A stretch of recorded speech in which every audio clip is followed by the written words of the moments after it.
Konnichiwa minasan, Chibi desu, Boku no Channel et Akoso. On se retrouve aujourd'hui les amis pour une toute nouvelle vidéo achat manga après Noël, bien évidemment. Et je vous souhaite à tous de passer une merveilleuse année 2023. Voilà, parce que c'est la première vidéo de 2023 et que j'espère que votre année s'est bien déroulée et que l'année à venir sera meilleure pour vous. Moi, elle commence où j'étais malade, encore une fois, comme une fois par mois quasiment, donc j'ai pas su faire de vidéos, je faisais de la fièvre et tout, je vous passe les détails. Donc l'année commençait super bien au niveau de la santé, mais ça commence à aller mieux. Juste avant, vous avez peut-être remarqué dans le décor, et ici, et comme je l'ai dit dans le titre, j'ai ma première figurine résine, les amis, et ça, en tant que collectionneur de manga, c'est la beauté qui fait que nos collections sont uniques et qui nous caractérise, nous, notre propre personnalité. Et donc, je vais vous montrer ça tout de suite en plus gros plan. Et donc, là, voilà cette magnifique résine de Minato et Naruto. Et c'est ça qui est beau. Et en fait, ce sont deux figurines que l'on colle. C'était deux figurines séparées, et en les collant, ça fait une petite scène comme ça, et c'est quand il fait le Rasengan avec son père. Et c'est ça que je trouve vraiment magnifique. Non mais regardez-moi ça. Et le Kurama ici, le chakra de Kurama, c'est en résine, justement. Et c'est ça qui est magnifique. Vous voyez, donc elle n'est pas 100% résine, parce qu'au-dessus, ce n'est pas de la résine. Regardez, le niveau de détail, là, on est vraiment sur tout autre niveau de ce qu'on aurait déjà pu voir jusqu'à maintenant. Et en plus, elle est quand même énorme. Elle est vraiment badass dans ma collection, regardez par rapport aux autres figurines.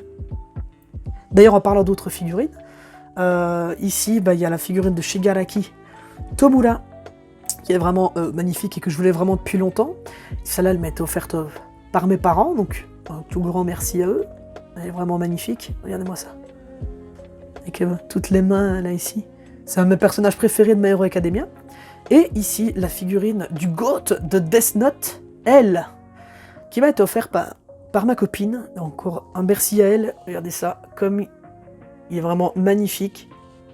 Et en bonus, avec ça, deux petites acryliques. Alors, une ici de Sangoku, de Dragon Ball Z, que je trouve vraiment quali.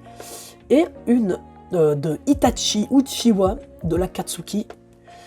Et elles sont vraiment magnifiques toutes les deux, et elles étaient en vente dans mon magasin de manga pour le prix de 3 € pièce. Donc franchement, si on commence à vendre des acryliques comme ça, j'ai très peur pour mon portefeuille.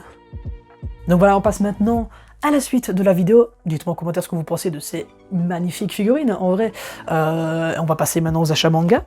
Donc comme d'habitude, une partie occasion, une partie neuf, parce que j'aime bien acheter d'occasion quand c'est en bon état et que ce sont des séries que je souhaite avoir depuis un moment. Alors on va commencer avec deux titres, dont un que j'avais déjà présenté sur la chaîne, et c'est le même auteur en plus. Hungry Heart. Alors ça c'est le tome 5, je l'ai eu pour 3 € dans un magasin de manga, donc rappelez-vous, j'avais acheté les deux premiers il n'y a pas très longtemps dans un magasin à 3 € aussi, donc il me manque 3, 4, et c'est tout, il me manque juste 2 tomes en fait. Il me manque 2 tomes et j'aurais complété la série, donc ça, je devrais pas avoir trop de mal à les trouver sur Vinted. Et ça par contre, c'est un regret d'il y a très longtemps. J'avais vu les 2 tomes au magasin il y a vraiment longtemps, genre, et ils sont jamais partis, et j'ai trouvé seulement le 2, le 1 était déjà parti. Le Loup du Stade, aussi de Yuichi Takahashi. Donc les deux que je viens de montrer là, ce sont c'est le mangaka qui a fait Captain Tsubasa, qui est l'un de mes mangaka préférés, pour ceux qui ne savaient toujours pas. Et donc c'est le tome 2 du Loup du Stade en fait. Et ils valent très très cher, les 2 tomes. C'est pour ça que à l'époque j'avais vu les 2 et je savais pas ce que ça valait, et puis ça m'intéressait pas trop, donc je l'avais pas pris. Et quand je vois le prix du 2, j'ai été le chercher, parce que je l'ai eu pour 3 €, et malheureusement il y avait déjà plus le 1. Donc pour trouver le 1 qui vaut quand même assez cher, je vais galérer, mais voilà. En attendant, j'ai déjà ce nouveau tome qui fait partie de ma longue collection des mangas de Yuichi Takahashi, qui ne cessera encore de s'agrandir. Ensuite, on passe à certainement la plus belle affaire de cette vidéo, que j'ai eue en occasion pour 3 € le tome, et que j'ai même pu avoir une ristourne avec les 2 tomes que j'avais déjà achetés. L'intégrale en 13 tomes de Death Note, elle est en très bonne qualité. Bon, les pages sont un petit peu jaunies, mais ça c'est pas grave, ça peut se ravoir, et puis dans la collection ça ne se verra pas. Mais voilà, comme vous le savez, j'aime beaucoup les auteurs de Death Note, à savoir Tsugumi Ohba et Takeshi Obata, qui ont aussi fait, entre autres, Bakuman et Platinum End, dont je vous parle souvent. Et donc j'avais déjà le Death Note Short Stories dans ma collection, et voilà que maintenant j'ai les 12 tomes de l'histoire, plus le tome 13 qui est en soi le databook, un peu et l'épilogue de la série en fait.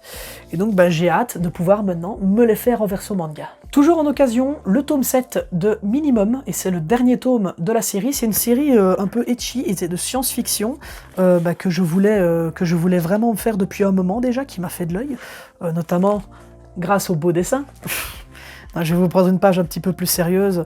Vous voyez déjà là ici la ville. La ville, comment elle est très très bien dessinée. Franchement, j'approuve totalement ce genre de dessin. Et donc, je l'ai eu pour 3,50 €. J'ai oublié d'enlever l'étiquette d'ailleurs. Donc voilà, c'est un ecchi science-fiction dans un monde apocalyptique, je crois. Donc ça avait vraiment l'air intéressant. C'est typiquement le genre de lecture que j'aime bien en fait. Et enfin, dernière bonne affaire en occasion, encore une fois à 3 € le tome. J'ai été très chanceux dans un magasin où j'étais plus allé depuis très longtemps. C'est un magasin à Liège où ils ont énormément de mangas à 3 € en occasion. J'ai eu les 6 tomes. Il me manque malheureusement le 7 qui n'était pas là. Mais je finirai bien par le trouver très facilement, bien que la série n'est plus éditée, donc c'est ça qui la rend assez rare. High School of the Dead. Voilà, donc les couvertures sont vraiment toutes magnifiques.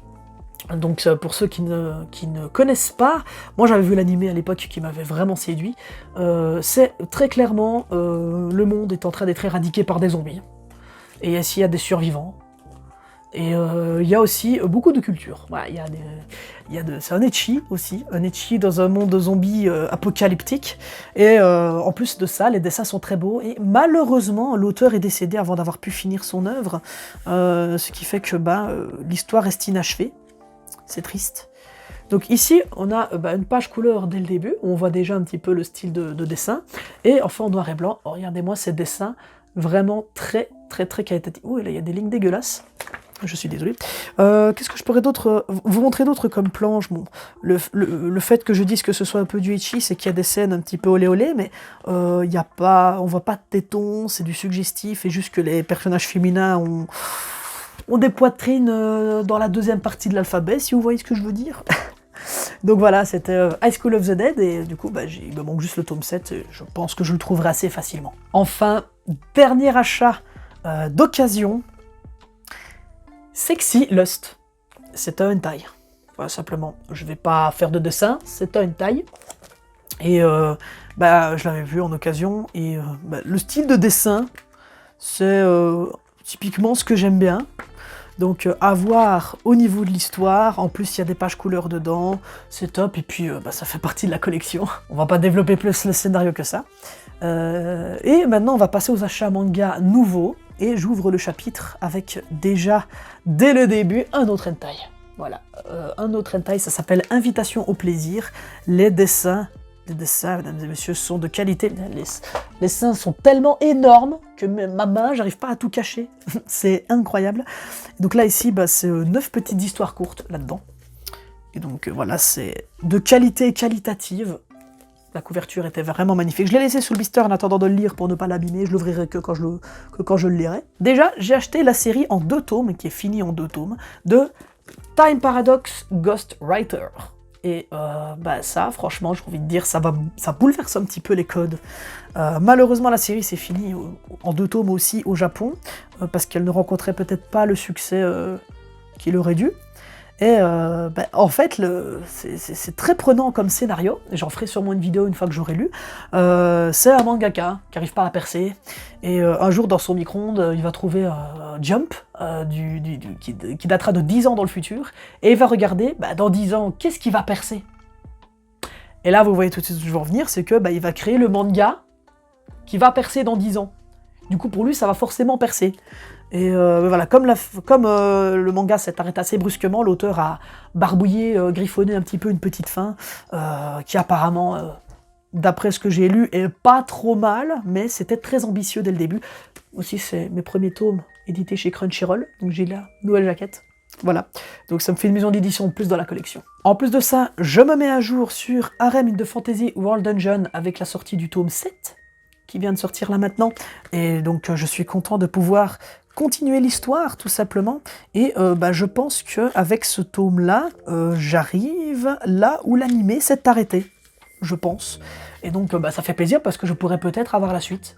Voilà, et je vais du coup pouvoir dévorer cette lecture. Et enfin, dernier achat manga de cette vidéo, c'est une série qui me tient énormément à cœur, que je ne cesse de vous parler dans plusieurs vidéos, que j'en ai parlé notamment dans une autre vidéo spéciale Halloween.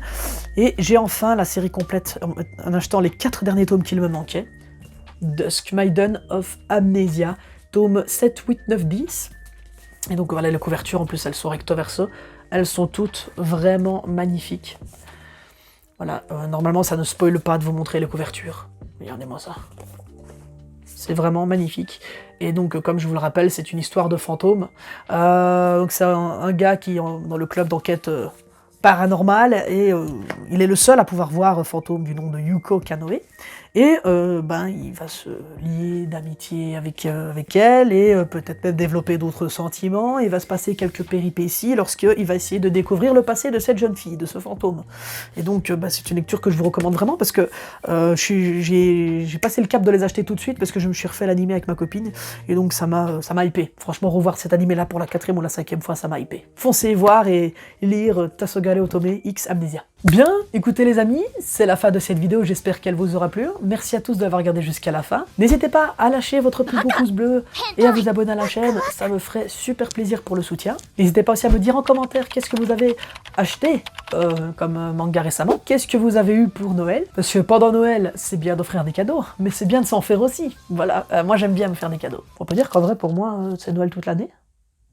On se retrouve très bientôt pour une prochaine vidéo. Arigatou gozaimashita. Matane minasan, Chimi desu.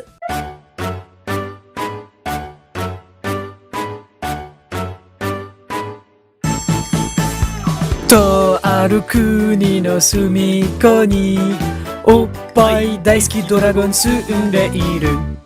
お天気の日はおっぱい探してお散歩だ。ドラゴンドラゴンおっぱいドラゴンもみもみチューチューパフンパフンいろいろなおっぱいあるけれどやっぱり大きいのが一番大好きおっぱいドラゴン今日も飛ぶ